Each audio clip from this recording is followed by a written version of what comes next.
Well, look what we have here. So you're looking to get your first 3D printer, huh?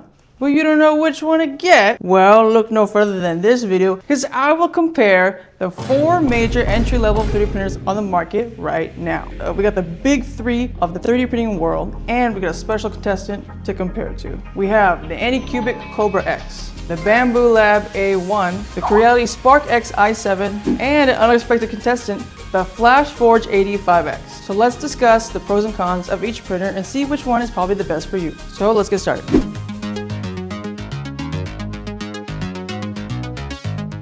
Starting off with the Bambu A1.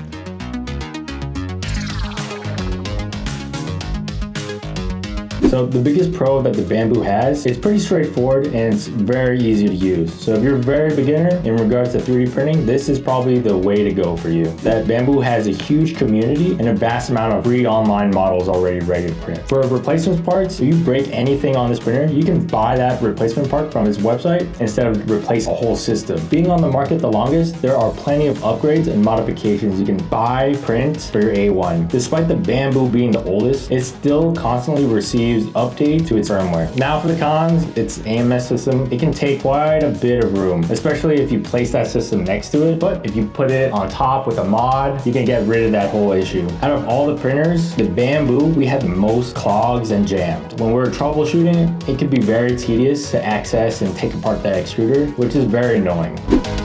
Going on to its doppelganger, the Creality SparkX i7.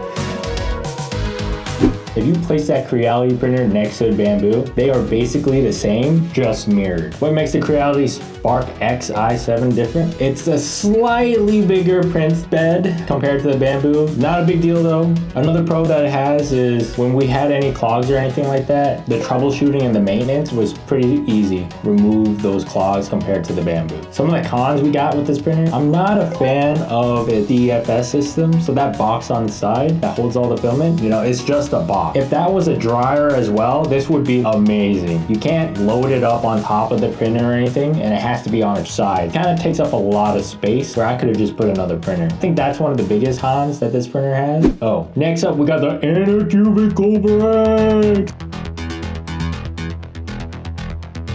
This is the newest printer from Anycubic. As of right now filming though, this is the cheapest printer. I recommend this printer. The major selling point of this printer is it can produce 30% less waste, especially with like color changes and everything. Waste is 30% less, and that's because of its ACE2 Gen system. All that filament system that the AMS and the CFS has on the other printers, you don't have to have that bulky space on the side anymore. It's built into the print head. So this saves time and money. It can do multicolor, but it can also do multi-material. You can mix up PLA and TPU, PLA, PETG. That's a good selling point. This is like the in-between if you go to these upgraded tool changer printers. So this is the closest thing we have in regards to multi-material without spending an arm and a leg. Lastly, because the ACE2 system is built directly into the extruder and print head, you don't gotta worry about that extra space AMS or the CFS system takes on the Bambu and Creality. It's built right there.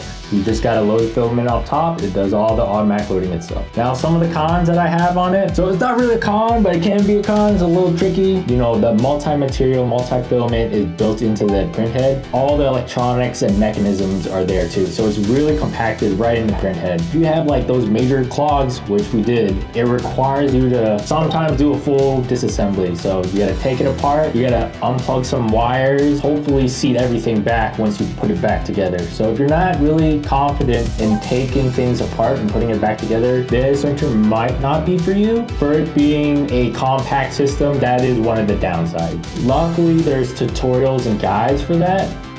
Last but not least, we got the Flashforge 85X.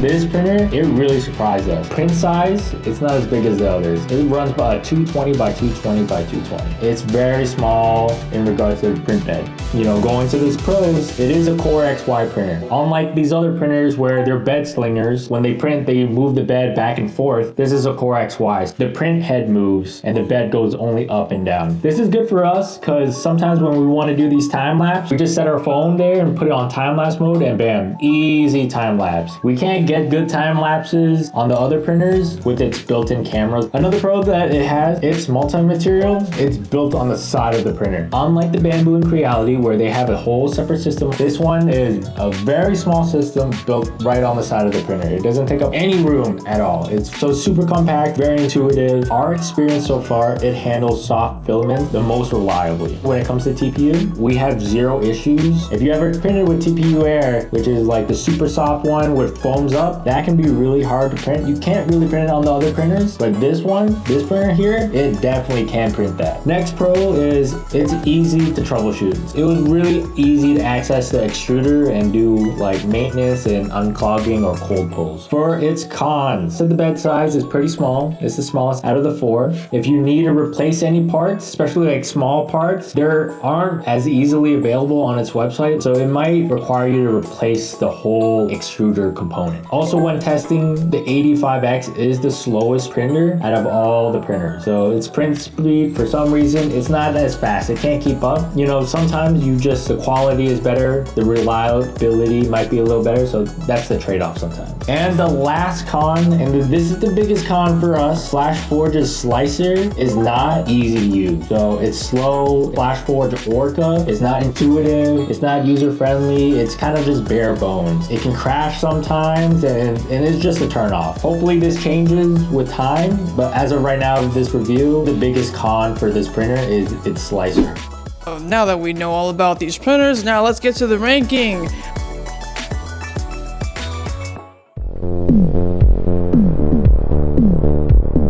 For price, coming in number 1, the winner is... Oh, the Anycubic Kobra X is number 1 on the most affordable printer you can get an entry level right now. Now, as of right now, filming this video in this point in time, and not in the future, the Anycubic is on sale actually for $279 USD. Its full price is allegedly $399, but that's what they say. You know, I don't know if they actually mean that. Missed runner-up for the most affordable printer on the market right now. Oh, the Creality SparkX i7 costs $399. That's it. That's it. There's no sale. It just came out at Micro Center. It's not an ad. They don't know I'm doing this, by the way.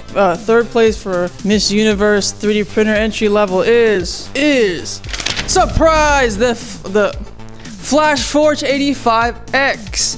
This is the second most expensive entry level printer you can get on the market right now. Last place for the cheapest, but first place for the most expensive. If we're talking most affordable, this is dead last. Boom! Oh, what a surprise. Big League's Bambu Lab A1. This printer is on sale. Get this, for $3.99. No, not $3.99, $399. That's on sale. Now, full price, if we're counting the full price, it's $559 doll hairs. That's a lot of doll hairs. You're paying for the name brand. It is reliable, and it is the biggest company out of the 4, and it's got a lot of resources to your advantage when you use this thing. I mean, if you're willing to pay for that. Okay, anyway, next ranking.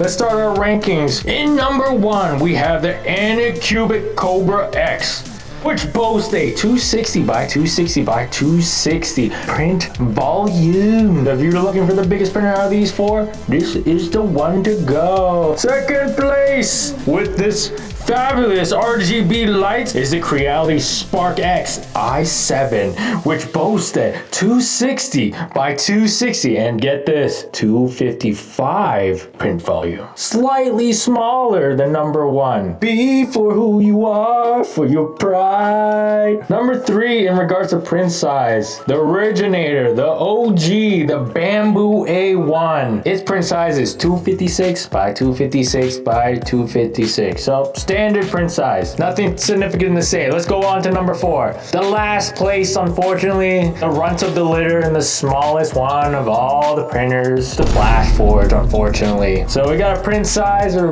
print bed of 220 by 220 by 220. It's the smallest. It's small. It's not the biggest. So if you're worried about printing big stuff, this might not be the printer for you. from least waste to the most waste. At number 1, we have the Anycubic. It produces significantly less waste as it's marketed. So it's true. It actually does save 30% less waste. They weren't lying. Less waste means more time. And what's more valuable than time? Second place, but not nearly close as the Anycubic. Creality is second place. It's got slightly less waste than the standard printer, but like, to be honest, we could barely notice. And lastly, the most of the mostest waste, the Bambu and the Flashforge. Significant amount of waste. If you're printing like a multicolored print, you're pretty much wasting like just as much filament purging as you are printing. That means you're losing more filament every time you print something, and you're gonna have to keep buying more and more rolls for a multicolored print, depending on how much color swaps you're doing. Same thing goes with the Flashforge. Rankings of the user interface for these printers. Bambu. So if you ever used Bambu before, its slicer program, super user-friendly, super beginner-friendly. Best UI out of these 4, I would say. If you're talking about community-wise, there's a lot of Bambu boys out there, and they're gonna share a crap load of 3D files with you, so you can find anything and print anything you want. Second, Creality. It's not better than Bambu. It's a generic slicer. It's not bad. Its community is growing. It's not as big as Bambu. You can find basic models, but it's okay. Third place, Anycubic. This is kind of new for them, so they don't really have a structured community or a slicer. It's kind of like a knockoff version of Orca slicer. It's easy, but it's not the best. It's kind of slow sometimes. It has some connectivity issues. I'm not hating on it. It's just basic. Lastly, in last place for slicer, we have the Flashforge. If you ever use the Orca slicer for Flashforge, it's super slow sometimes. It crashes sometimes. It's like bare bones. If you know what you're doing, it's gonna get the job done 100%. But it's not the best or easiest to use. You know, this is not the best printer for that. If you know what you're doing, you don't really care about that. User interface wise, this is not it, chief. Website wise as well, very bare minimum. Okay, now that we ranked them all, we're gonna say which one was our favorite.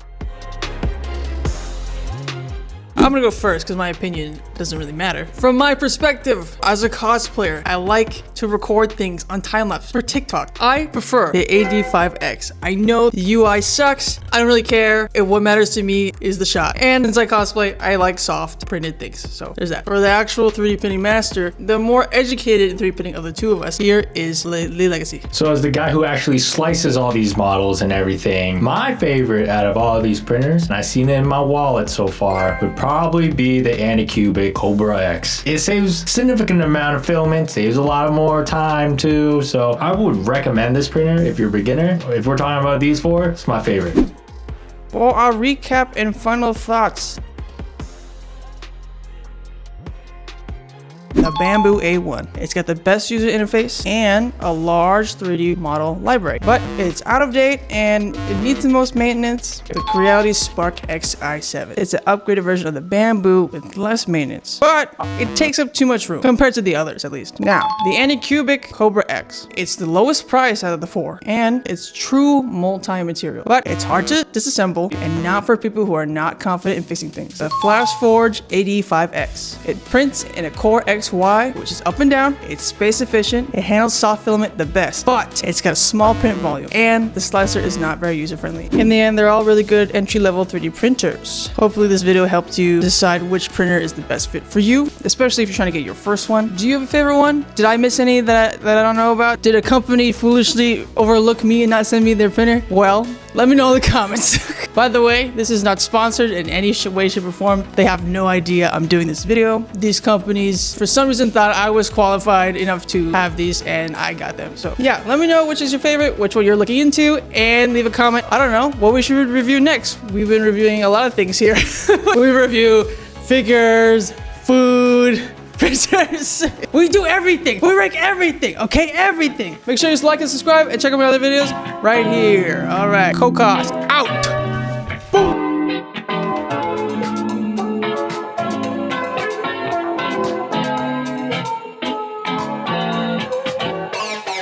Follow us on Instagram, whatever, subscribe. Watch the video 5 times. Okay, bye. Bye, everyone.